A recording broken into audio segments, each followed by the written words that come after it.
Hi, hello again to all my friends. Who said that? That was, what's his face, wasn't it? Barney the Purple Dinosaur. Do you remember that? A little bit past my time really, but I do have some memories of that being a thing on kids' TV, so, but it's cute, it's a good greeting. So hello again to all my friends.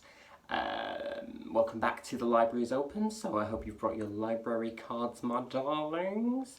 You find me on a very wet day. It's a Monday today, which is the upload day, this week. It just sort of soggy and damp really. I mean, if this time in our history had a weather pattern that suited it, it would probably be this, wouldn't it? Let's face it. But you know, in the spirit of cracking on, there's still things to read, and there's knowledge to be found, and there's one another to look after. So, you know, that's where I'm putting my energies. So thank you so much to everybody who's watching today. I do appreciate you, and those of you who leave comments and so on and so forth. I do respond to every comment.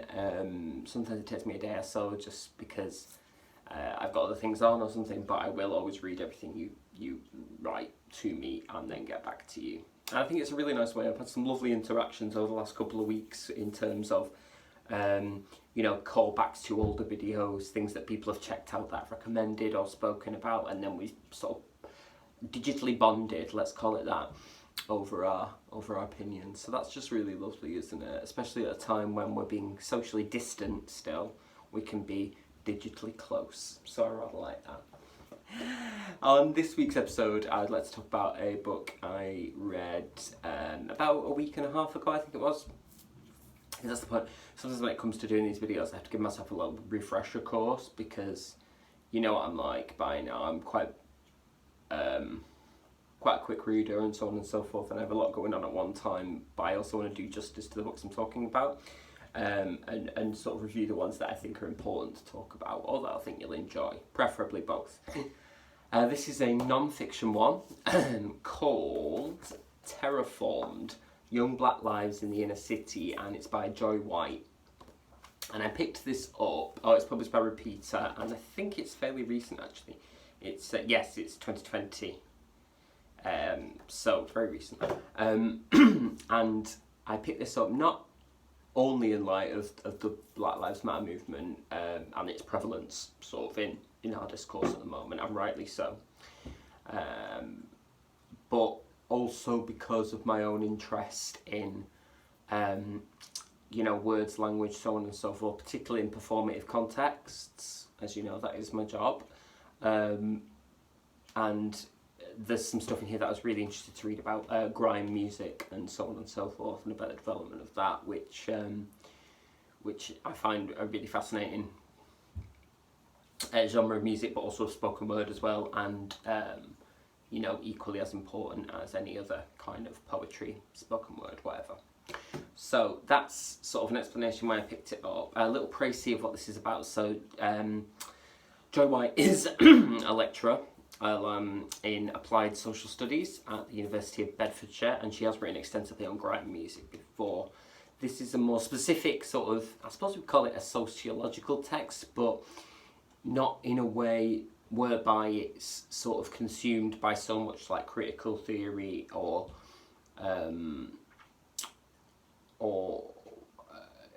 you know, statistics and so on and so forth, so that it becomes quite difficult to read, because it's a really, really pleasurable read.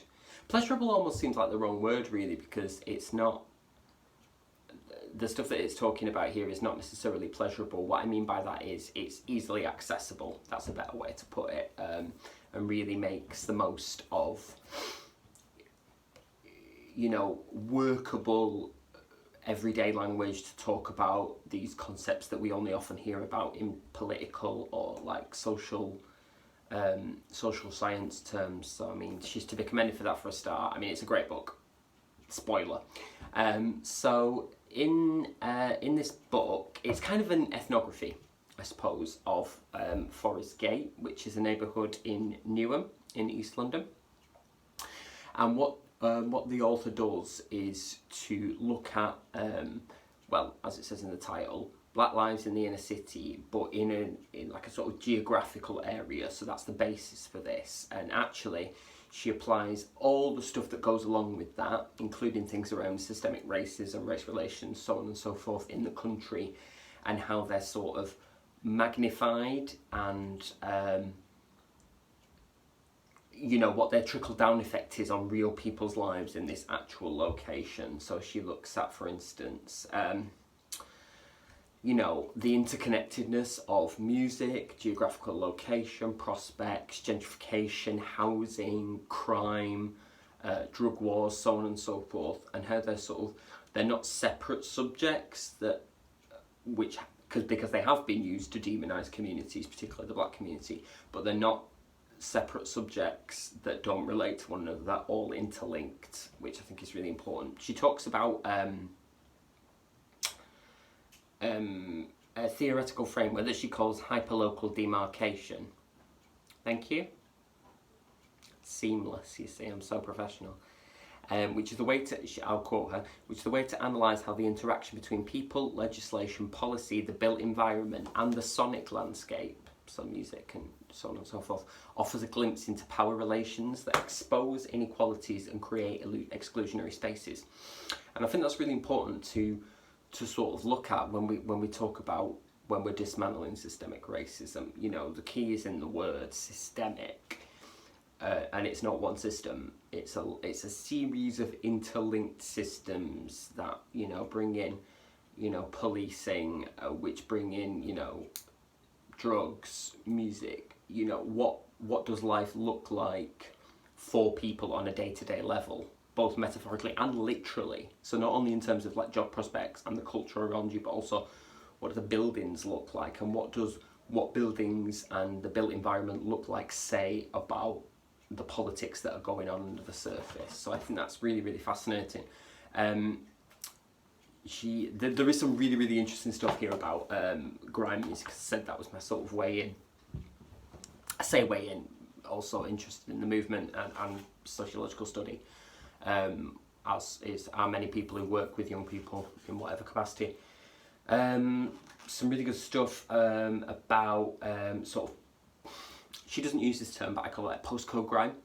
So it's sort of grime music that is structured around, you know, locations of the people that are making it, and she gives 3 examples which you can go and look up on YouTube and then get into a kind of, you know, YouTube web where you look around for yourself. It's interesting because, well, this is East London, so for instance, there's a song here that she uses Wood Grange, E7, Who's That Click, which kind of worked from Who's That Girl, Eve,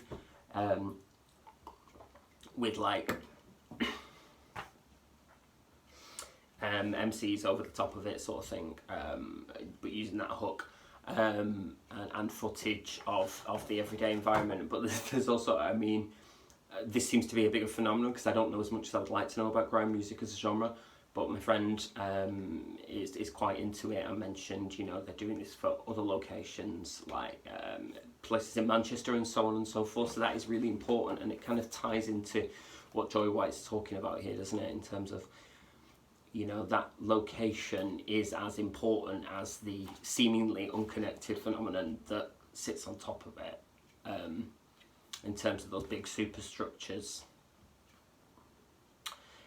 She also talks a lot, really interestingly, about, as I mentioned before, gentrification. So I'd like to quote again, something that I personally believe to be true. Gentrification has been repackaged as regeneration, and it occurs at sites of previous national and local disinvestment. So places, obviously, that have been long-term underfunded, and then these gentrification projects come in supposedly to improve the area, but do they actually improve the area for the people that are the existing communities there, or do they make it a new place for people to move into that slowly pushes the old communities out? I think the latter, you know, which is such a shame because it deprives areas of the local colour and their local feel. Like, areas are areas because they are areas, which sounds like tautology, doesn't it? You know, that whole "it's true because it's true." But I mean, what's the point of calling somewhere East Ham and then somewhere Kensington if they don't have distinctive characters and communities that live there? You might as well just call them all London and say one bit's richer. Debatably. What Joy White does as well in talking about these things is she remains completely rooted in the personal, which is something I'm really interested in as a writer and monologuist and spoken word artist as well, in the sense that she's got all the sociological study, but it's also a memoir. So there's a really moving chapter called In Memoriam, where she talks about her nephew, who was tragically lost his life as a result of violent crime in the area. And it's really, really moving because she sort of talks about, in a non-manipulative way, by which I mean, you know, it's not written to tear at your heartstrings, but it's so true that it does anyway. She talks about how she struggled to come to terms with this, you know, having a very close relative who was a victim of knife crime and so on and so forth.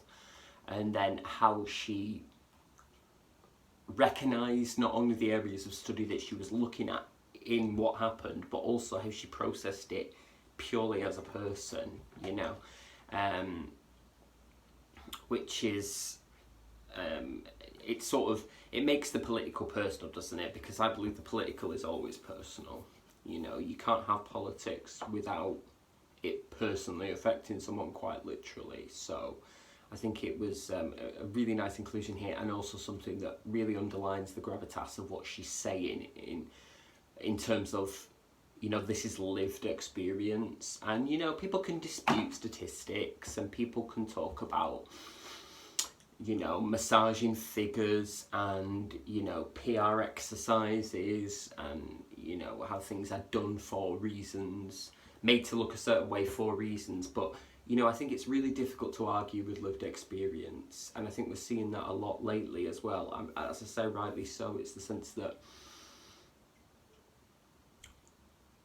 there is nowhere to go arguing against real people's testimony. You know, you can, but you're on a hiding to nowhere, because this is, as I say, this is something that somebody has gone through and is relating to you, and you can't say that didn't happen or it didn't make you feel that way. And I think that's really important, because I think it's so much easier to argue against people when they're not real people, they're statistics or numbers or, you know, whatever. When someone is there telling you, this has harmed me and here's how, I think, you know, you're a pretty bad egg to argue against that. Yeah, anyway. So yeah, this is really a call to arms in many ways, with a reasoned argument, and a sort of, it's not, I'm not going to call it a manifesto because that's not necessarily her intent, but it is a sort of call to arms in terms of, here's what we need to do to make this not what it already is.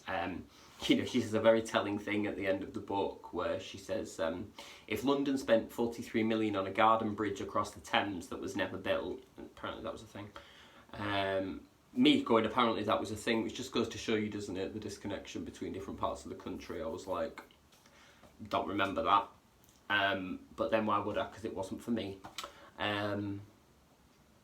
It was for the City of London. It must be possible to invest in publicly provided accessible mental health services, etc. The UK is the 5th richest country in the world. It has never been about a lack of finance. It has always been about the political will to allocate resources. And that, I think, is such an important takeaway from this.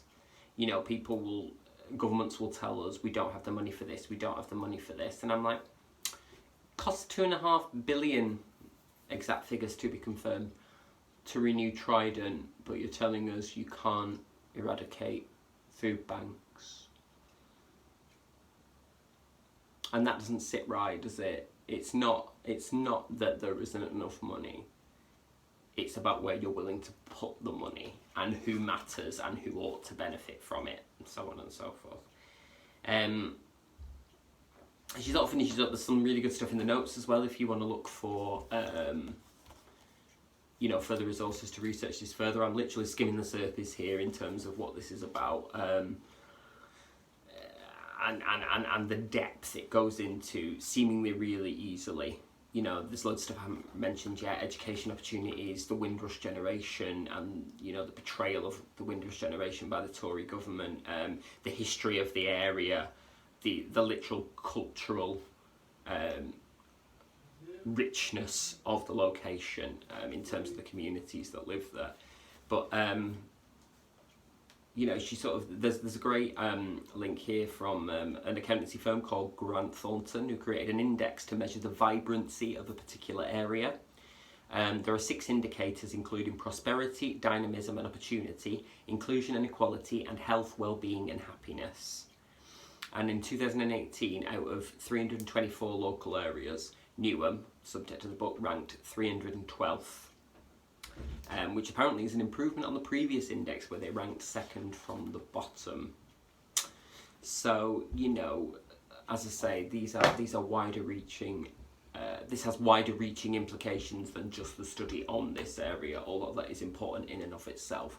It's also about a whole culture that it has been curated, and you know, Joy White talks about young black lives in the inner city. These are the lives that we are giving to people in this area, not just in this area, but in loads of other areas. And those lives, you know, there's that perception of like a baby's born sort of like a blank slate, but they're not. They're immediately thrust into this culture, politics, war. And, you know, this is the environment we said, right, here's what you grow up into. You know, and I think that should give us all pause really about the macro systems that are in place when we really talk about ending systemic racism, but also localised poverty, the class structure, you know, the ruling elite, and so on and so forth. It's, as Ash Sarkar once said brilliantly in a thing on In a Question Time, they were talking about austerity, and she said austerity is not a bloodless balancing of the books. It was paid for with people's lives. And I would argue that of all the concepts discussed in this book, with the exception of Grime, which is a wonderful outgrowing of these circumstances, you know, the triumph of art in times of adversity, gentrification, regeneration, lack of educational opportunities due to money being diverted to places, jobs, security, and so on and so forth, are not a balancing of the books. They are paid for with people's lives, either literally or metaphorically. So, yeah, absolutely recommend Terraformed. Joy White's a fantastic writer, and I have no hesitation whatsoever in saying if you want to know more about these issues in a really accessible way, then absolutely go for this. I'm not going to go on any longer because I've talked quite a lot there about some quite heavy subjects, and I'm aware that that's a lot. So let's put our library cards away and say the library is closed, but the mind remains open. Oh, I like that. Just have a swig of tea. Oh. So let me know what you think. What else have you been reading as well to diversify your reading lists and to look into, you know, lived experiences of people? Anything you've been reading there? There is a lot of stuff, particularly if you look in the book charts at the moment. Things like why I'm no longer talking about race to white people. Why I'm no longer talking. Yes, about race to white people, and you know, Akela, and with natives, and so on and so forth. A lot of those books are creeping up the bestseller lists, and I really hope people are reading them. And I'm just really interested to see what people have got out of that reading experience and that sort of ongoing commitment to educating ourselves to, you know, end systemic racism, not only in this country but worldwide. So yes, that's it, my darlings, all my friends. What was the song on Barney that used to do goodbye? I can't remember that, but I'll do the Bear in the Big Blue House one instead, with the moon. Goodbye, goodbye, good friends, goodbye. That's going to have to do it because I can't remember the next line. answers on a postcard. Alright my darlings, you take care of yourselves until the library is open once again. Much love, and I will see you soon. Happy reading. Mwah.